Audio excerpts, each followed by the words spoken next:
The sky stretched wide in soft pastels, lavender melting into gold, with streaks of fading blue brushing the horizon. A hush settled over the forest, not of silence, but of things slowing down. The rustle of high leaves brushing against one another like whispers, and the low, melodic murmuring of the stream winding through stone and root.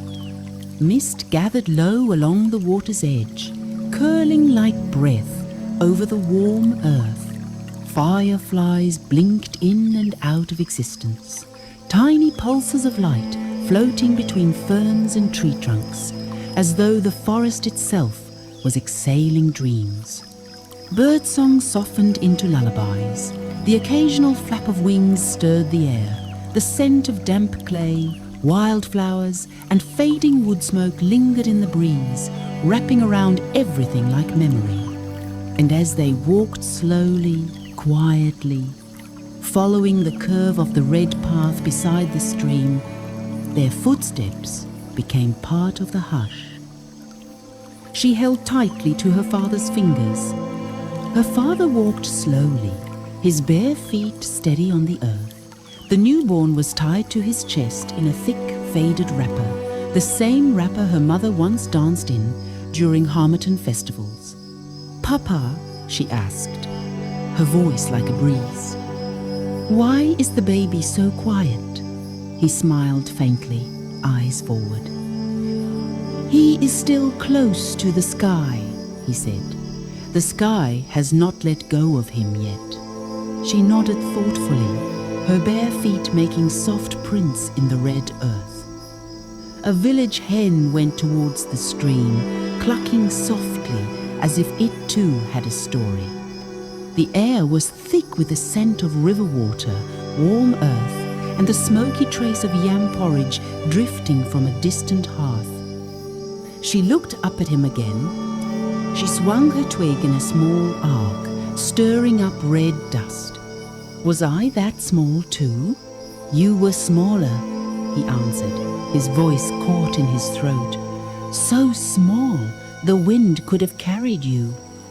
The river kept speaking. The leaves rustled above them like quiet gossip from the trees. "Do you think the baby will like roasted corn?" she asked. "Like Mama's, the one she used to blow on before giving me?" His steps stuttered. He adjusted the baby, cradling him closer to his chest like a shield.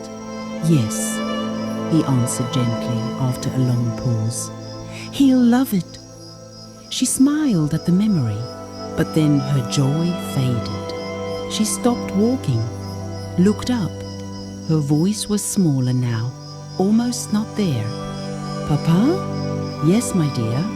"Mama, is she coming back today?" His heart cracked quietly, without sound.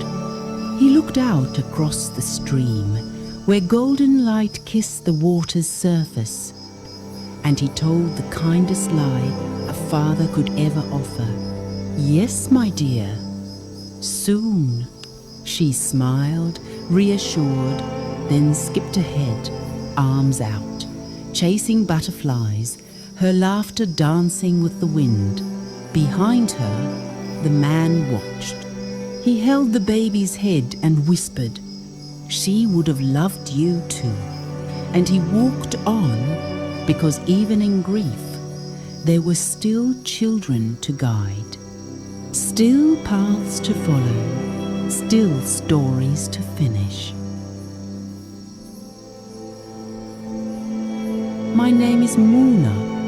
I carry stories like water in a clay pot, steady, sacred, and meant to be shared.